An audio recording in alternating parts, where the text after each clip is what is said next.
Well, good morning. Hey, I'm glad you're here. It's spring break. Some of you could be at the beach, but you decided to come and listen to me talk. So I'm going to do everything I can to keep you engaged and also just share, like what Clint said, what I've been studying and what I feel like God has for us this morning. Hey, I'm going to start out by telling you about a guy by the name of Fran Selleck. He's from Croatia, and he's known as either the luckiest or unluckiest man alive. I'm going to tell you a story, and then you have to decide. In 1962, he was on a train. The train derailed, ran into a frozen lake. It killed 17 people, but he escaped with just a broken arm. Pretty lucky. The next year, during his first, I might say only, plane flight, he was on a very small passenger plane of 20 people. Both the engines fail.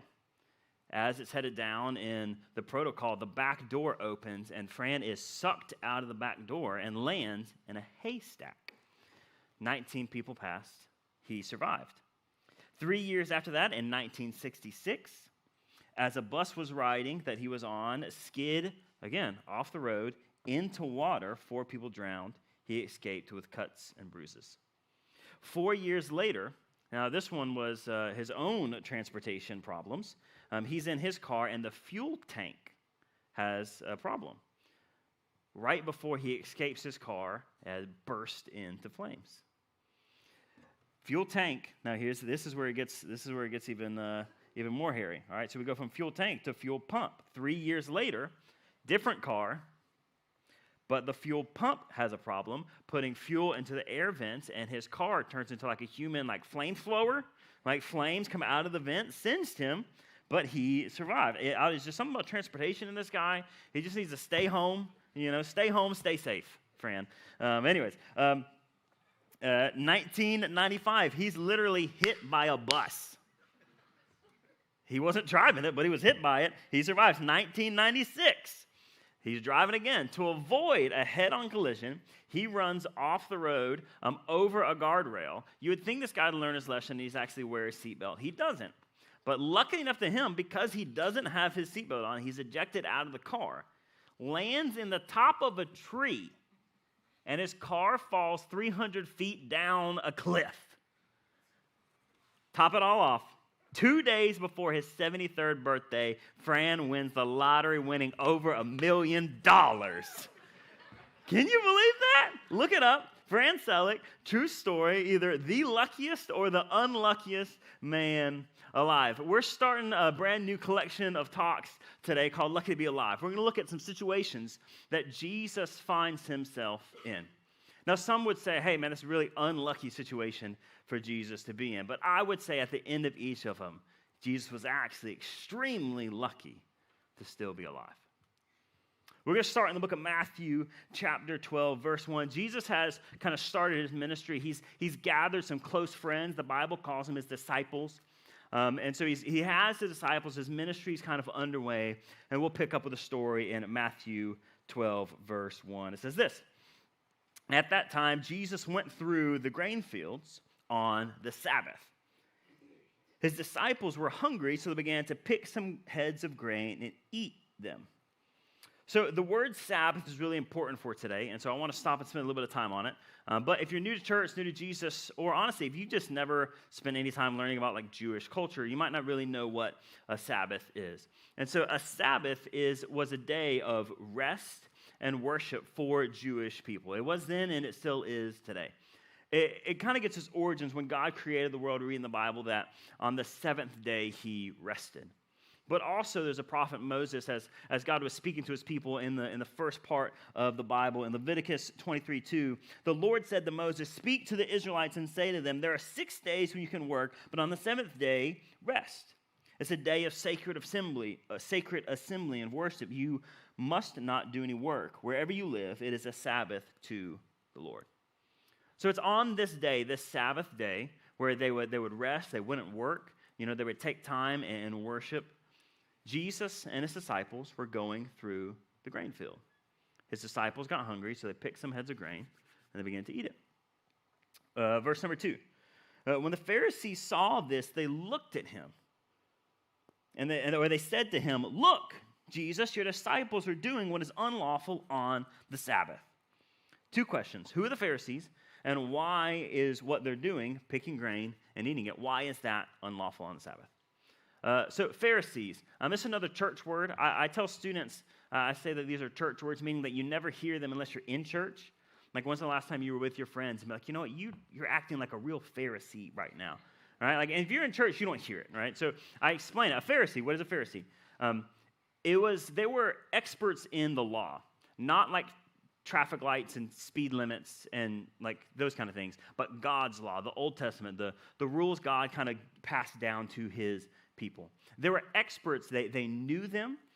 They would kind of facilitate those and kind of in charge of them. Because of that, they found themselves in a leadership kind of position to God's people. They were experts in the law. So one of those laws that they were experts in was the Sabbath, this holy day, this day of rest and worship. Now, this is how they got to what the disciples were doing against the law. The Pharisees were extremely legalistic, meaning like it was white and black, like to the T, like we're going to do what the law says. So much so that they would even almost add to the law to make sure people didn't even get close to breaking the law. You know what I mean? It was like you can't take 3 steps. They would say, well, let's only take 1. So therefore, no one even gets close to it. So the law is don't work, right? Rest and worship. So for a farmer, what's a farmer's job? You know, they would plow the fields, they would plant seed, they would take tools, they would harvest grain, all those things. And so they said, hey, harvesting, picking grain, harvesting is a part of work. And so there's the disciples, and they're picking grains ahead, and that's even though they don't have tools and they're not doing a lot of it, it's still, that's considered work for the farmer, so therefore they're working. And so Jesus, your disciples, are working on the Sabbath, and it's against the law. They were extremely legalistic. Right? And that, when we think about it, okay, that makes logical sense, okay? You can't work, how you can get to where it's against the law. But this is the problem with the Pharisees, is they knew the law, they knew what it said, but they forgot the heart of God behind it, right? They're extremely legalistic. To them, following God was almost transaction-based, right? Everything was about how you acted. So much so they missed the heart of God. It's almost as if they were following the rules, but they didn't understand like why. They forgot the why of the rules. They missed the heart. They missed the people. Like situations didn't matter. The circumstances that brought a person to where they are, the family, like the intimate parts, like none of those matter. It was about like the legalistic, yes, no, right, wrong. That's what they saw. And they made following Jesus or following God to them became about following the rules. And it was never intended to be. Let me give you a kind of modern day example of where I see this happen. If you've ever been around when weddings are being planned or, the day of a wedding, there are certain people that sometimes get embarrassingly attached to details. We'll just put it that way. Right? If the smallest little thing is wrong, like it ruins everything. Like the tables have to be perfect. We got to be round, not rectangles, and we have the right tablecloths down there, and they got to have the flowers, and the DJ has to show up at this time, and the song has to start at this. Like all those different things. And as soon as something goes wrong, like the day is ruined. There's a term for this if it tends to be the bride. They call her a bridezilla. Which it's this picture of Godzilla, right, walking around. If, like, there's supposed to be 12 flowers on the table and there's 11, like, fire comes out of the mouth and she begins to go around the wedding venue looking for someone to devour, right? Like, whose fault is it? And, like it's the day's ruined. Sometimes it's not the bride, though. Sometimes the worst offender of this is the mother of the bride. I like to call her Mother Dragon. We have Bridezilla and Mother Dragon. Sometimes they team up together. And it's just, the details are so important, and it's just like they just get so frustrated, right? And if you've been around one, hopefully you weren't one. I feel like there's a couple people who are like looking side to side. I'm not going to say who, but the details, right? When I see that happen, this is what this conversation I want to have. I want to remind them, like, hey, today is a wedding. It's a celebration. Like, we're here to celebrate. 2 people have decided, hey, I want to give the other person everything. I'm going to commit everything. We take time, we try to figure out, hey, who is it that we want to marry? Like, are we compatible with? Like, today is one of those days. And they're there, and we're celebrating what has happened. And as a follower of Jesus, I get more excited about weddings because I see so much of God in weddings. Like, God created a man and woman, and he designs us to be together. And then eventually, sometimes from that comes families and children. You know, this is such a happy day. You know what we should do when people get married? We should celebrate. We should hire a DJ. Man, today is so good. We should put flowers on every table. Like, today is such a good day. Like, let's spend some money, invite our friends and all those things. But all of the details do what? The details are there to enhance the wedding. The flowers are important because of the wedding. The wedding isn't happening for the flowers. The wedding isn't happening for the DJ. It's the opposite. It's all enhancing that. But what happens is we understand, like, hey, we want these things to enhance the wedding, but sometimes we get so focused on the things we forget about the wedding. We forget about the goodness, the happiness, like the real reason, the flowers are there, we forget because we get so focused on the flowers. And that's what happens with the Pharisees and God's law. They forget the reason for the law, the heart of God behind it. See, the details enhance the wedding. God's heart is his love for his people. And out of an overflow of that love, God gave the Jewish people law to help them better live. We tell kids all the time from a very young age, don't touch the stove, right? That's a good rule. Don't touch the stove, you're going to burn your hand. But there's a heart behind it. It's not just laws for law's sake. And what happens over time is the Pharisees get so focused on the flowers, they forget about the wedding. And then they see Jesus, who they're already out to get, combined with their love for wedding flowers. And they call him out. Say, Jesus, your disciples, they're breaking the law on the Sabbath. Here at Foundation, we're on mission to create a You Belong Here movement where people are a destination and Jesus is in the lead. Our destination is people, lives, families, situations, relationships, baggage. We see all of it, and that's what we're after. We're not on mission to create a You Belong Here movement where rules are the destination, or where you have to change the way you act, or where you're required to follow the rules here. It's a completely different lens to see rules and to see people. And the Pharisees did not see people. They just saw the rules. Let me ask you a question real quick, and I want a gut reaction. Answer it in your head. First thing that comes to mind. When you think about Jesus, when you think about this, do you think about Jesus, do you think about rules or relationship?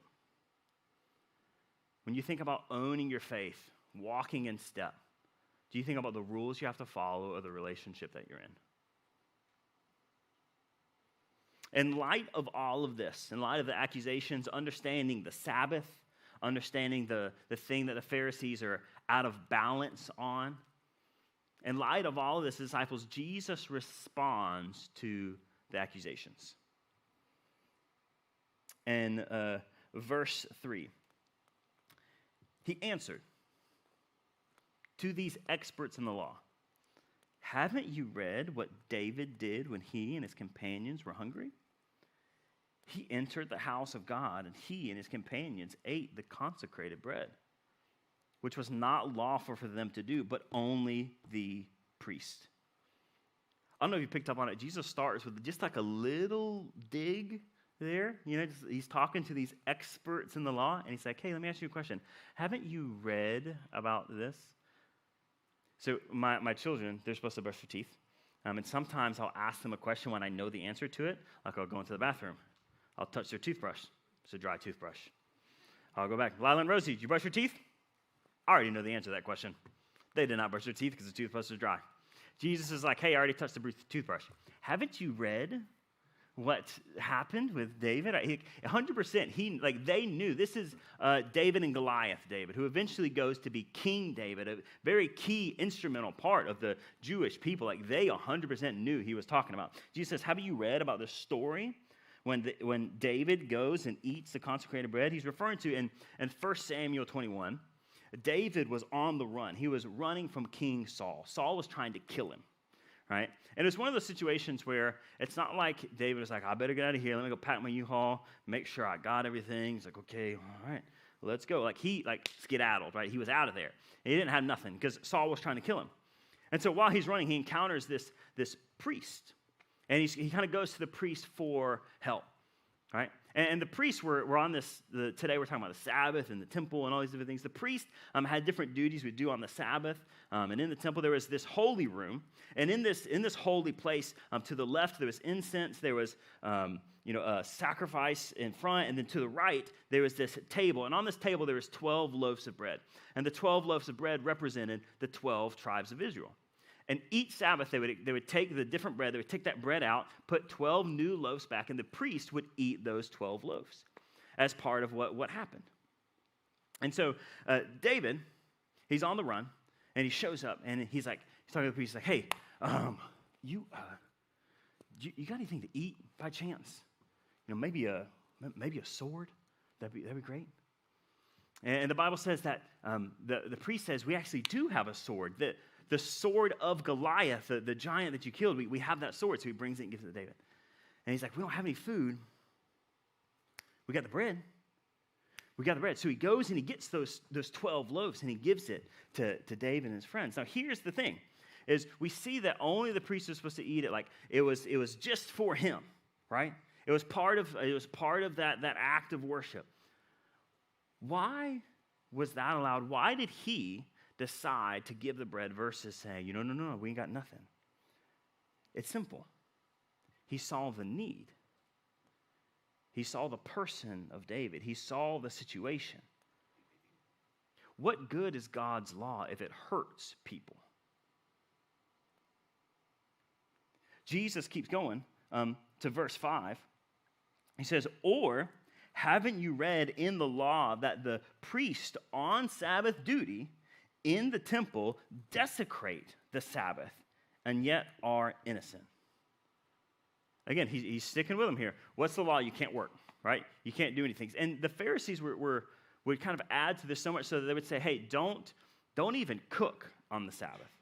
Because, I don't know about you, if you cook a big meal, you have a party, have a gathering, you'd be in the kitchen sweating, you know what I mean? Like, it's work. And so they would even go as far as say, hey, let's just say, don't even cook. You need to prepare your meals beforehand, all right? And so about, resting was, real intense. They didn't do anything. But the priest on Sabbath was moving and grooving. There were sacrifices that had to be had. There was incense that was being burned. We already talked about the loaves. There's all these different things that the priest was a part of that if anybody else did on that day, the Pharisees would have said, hey, you're breaking the law. Hey, you're breaking the law. But for some reason, the priest continues. So Jesus is saying, hey, what's the tension here? But you got to ask yourself, okay, why is it okay for the priest? The priest, again, it sees the people. It's making a path for people to come and worship God. There's others that are benefiting from what has happened. What good is God's law if it doesn't help others or it just hurts people? Verse 6, Jesus really begins to bring it home and really stokes the fire here. All right, these are experts in the law. So this is where Jesus turns up the flame here. Verse 6, we're getting somewhere now. I tell you that something greater than the temple is here. So, hey, something greater than everything we talk about, priests, we could talk about these special places. Something greater than all of that is here. If you would have known what these words mean, I desire mercy, not sacrifice. Again, he's referencing another passage in the Old Testament, Hosea 6:6. They would have known it as soon as he said it. They wouldn't have been like, oh, what is he talking about? They would have known it. Jesus is like, hey, if you would have understood what it means when I say I desire mercy, not sacrifice, you would not have condemned the innocent. Verse 8, for the Son of Man is Lord of the Sabbath. Do you feel the tension between these two? The tension of everybody watching? This is the tension of after the Will Smith slap at the Oscars, right? Where everybody's just like, we didn't know what to do. Everybody's like, what's happening here? And Jesus is like, yeah, keep my law out your mouth. Keep my law. That's that tension that's happening here. Jesus says, hey, let me tell you something. You got a bridezilla. You got a mother dragon. I'm Lord of the Sabbath. All right, I'm the Lord of this. I'm a part of this. Like, he shows him his hand. Hey, the ace of spades, royal flush, Uno, Yahtzee, whatever it is, I win.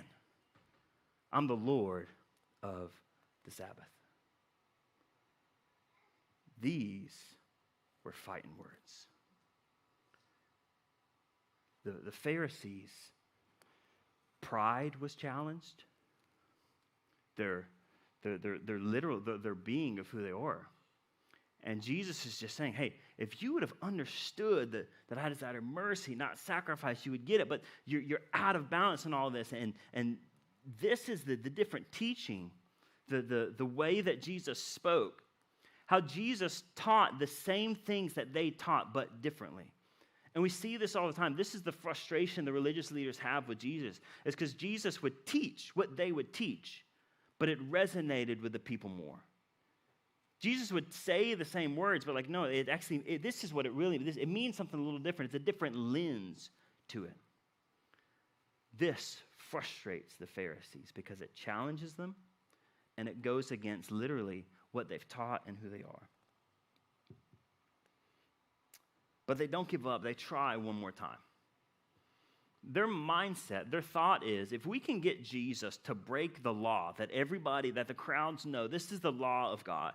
They say, if we can get Jesus to break the law of God in front of everybody, then we can point at them and say, see, look, Jesus is breaking the law. How can Jesus represent God if he breaks the law that God has? So they're trying to drive a wedge in between Jesus and the people by making him go against the law. That's their thought process. Like, hey, if we can get him to break the law in front of everybody, the crowd will turn on him, and they'll realize that he's crazy. And so they actually set up this trap for Jesus. It's the Sabbath day, so Jesus is going to go into the temple to worship. And we read that there's a man there that has a shriveled hand, a deformed hand. And knowing Jesus' heart for people, knowing his history of being compassion and healing people, this man's there at the temple door, and the Pharisees, hey, we're gonna catch Jesus healing on the Sabbath because doctors can't work on the Sabbath. Healing on the Sabbath is against the law. All right, so hey, we're gonna catch Jesus healing on the Sabbath, and then the crowd's gonna turn on him. And so Jesus goes into the temple, and sure enough, there's the man. Jesus starts the conversation. And right before Jesus starts to heal the man, we're going to pick up in verse 9. Right before it starts to happen, the Pharisees hit him again. Is it lawful to heal on the Sabbath, Jesus? Wait a second. People, gather around. Look at this sinner, Jesus. Watch. Jesus, is it lawful to sin or to heal on the Sabbath? So now everybody's watching in these temple courts. I imagine Jesus rolls his eyes at this point. He said to them, if any of you had a sheep and it falls into a pit on the Sabbath, will you not take hold of it and lift it out? He said, come on, guys. All right, if you got a sheep and it falls into a pit, are you not going to actually get down and help it out? Like the wool that you need, the meat that you need, the livelihood, are you not going to take hold of it? You're just going to be like, well, dang, it's the Sabbath day. Hey, sheep, hopefully you're okay for 24 hours because nothing I can do for you. God wants you in the pit today. That's what God wants, He said, come on, if a sheep falls in the pit, what are you going to do? You going to reach down and get it up? Yes. How much more valuable is a person than sheep? How much more, and this is the thing, in front of all these people, we acknowledge, hey, the sheep is important. Jesus says, hey, how much more important are these people? You care more about these people than you would your sheep, don't you? You care more about the people that are coming to worship, the people you're supposedly leading, don't you? How much more important are people than sheep? Therefore, it's lawful to do good on the Sabbath. Then he said to the man, stretch out your hand. So he stretched it out, and it was completely restored, just as sound as the other one. Now, this slap was a little different because it was in front of the crowd. Now, it's really personal. Who they were, their pride is tested. The crowds are even bent more towards Jesus versus their teachings. These powerful religious keepers of the law are confronted head on with a completely different teaching. The crowds begin to turn. And as their pride is hurt, as who they are is hurt, there's this attachment of what they think is right, and them trying to follow God and trying to protect what they think following God is, which is rules and not people. All of that, you combine all of this moment, these two interactions together, and verse 14 says, "But the Pharisees went out and plotted how they might kill Jesus." So it's like, hey, this guy has got to go. There's a pride issue there. There's this tension of the crowds, them losing a following, them trying to protect this false idea of what God means about the rule, about mercy versus sacrifice. The teachings of the Pharisee was this: if you want to find favor with God, follow the rules. And Jesus says, I desire mercy over sacrifice. I desire mercy over that sacrifice. The Bible, the back half of this story, it was written in a language of Greek, not of English. So they had to translate it. And in English, we have three tenses. There's past, present, and future. Right? It either happened, is happening, or will happen. In the Greek, there's this really cool tense where it actually has all three of them combined, meaning that there's something that can be in the past, be in the present, and be in the future simultaneously. Like, we don't have a word for that. We can understand it, but I got to sit here and explain it. Right? We can't have something that happened ending forward. Like, we don't have it. But they have this tense. And when you read about God, there's this continual motion that happens through the tenses when God is talked about, specifically when it talks about the mercy of God. The mercy of God being in the past, present, and in the future. Not that his mercy will be there when you get there. No, his mercy is already there. The mercy that you need from God that was there, is here today, and is already there, and there's nothing we can do. There's a continuation between the three. God's mercy is there. And if you're new to church, or you're new to Jesus, there's a chance that your encounter with the people that call themselves followers of Jesus has been more about rules and less about mercy. There's a chance that the representation that the people of God have looked a little bit more like Pharisees and didn't understand what Jesus meant when he said, hey, I desire mercy. Mercy. And as we look towards Easter, we start to remember the resurrection through this lens of mercy. The whole point of the cross was mercy. Mercy is defined as compassion or forgiveness shown towards someone within whom's one power it is to punish. I mean, heaven is real and hell is real, and the Bible tells us that we have sin. And that there's a cost to sin. There's a payment that has to be had. It says the wages of sin is death. But God, loving his people, says, hey, how I have to create this, how can I create space for us to be together? Because I'm holy, and then there's sin, and there's that payment. And so he comes up with this plan. Let's send Jesus to come down, live a sinless, perfect life, and die on their behalf so they don't have to. The creator of the universe who spun the stars came and dwelled among us for mercy, the payment of our sins. And it's this mercy that Jesus teaches that's a little different than what the Pharisees are understanding. And my fear is that as we approach Easter, we'll have this legalistic, this routine, this math equation view towards what happened. That A plus B equals C, that Jesus plus my sin equals forgiven. And we got it, like, thank you, I know the rules, I know why it's there. But we'll forget the people, we'll forget the moments, we'll forget the situations, we'll forget us that's in the middle of it. I mean, because here's the thing, the cross was meant for you. The grave was meant for you, but by the goodness and mercy of God, he took it for us.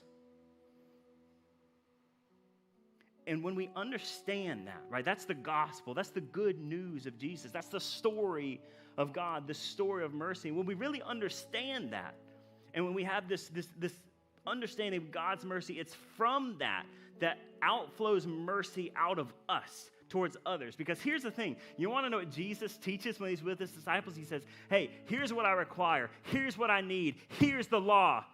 Love your enemies. Love others more than you love yourself. Husbands, love your wife as Christ loved the church. You have the power to punish and rule over your children, but what does it look like to rule in a merciful way, the way that Jesus calls us to? And we understand the mercy of God, and it compels us and drives us to live mercifully to the world.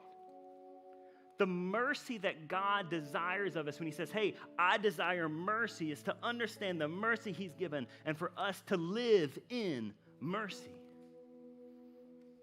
The cross was meant for you. The grave was meant for you, but only because the goodness and mercy of God. We walk in freedom, we walk in hope, we walk in joy, we walk in light because of what God has done for us.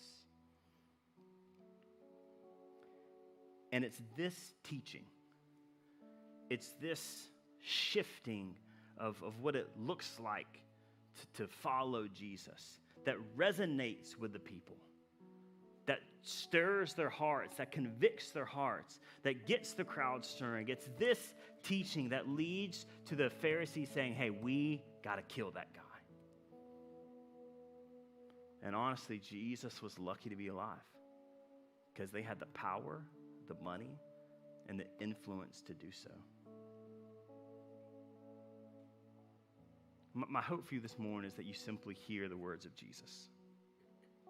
If you're new to church or you're new to faith and you're asked the question, okay, if I'm going to believe Jesus is who he says he is, what does it look like for my life? What does Jesus require of me? It's mercy. To understand the sin that's in your life that required a payment and that Jesus mercifully gave that. Because of that, yeah, there's rules we follow. But just like God gives rules out of love, we give life and we follow those rules out of mercy. Maybe you're a follower of Jesus and you're prepping for Easter. It was last night, me and my wife were in Target getting Easter eggs. Find Easter baskets. Don't lose sight of yourself in the story of Easter.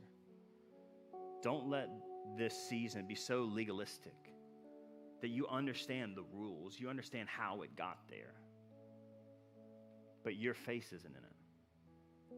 Your children's face isn't in it. Your parents' face isn't in it. Your neighbor who you know is far from God, their face isn't in it because you just know the rules. I don't know about you, but I'm so glad that my freedom isn't based on what I've done, but it's on the goodness and mercy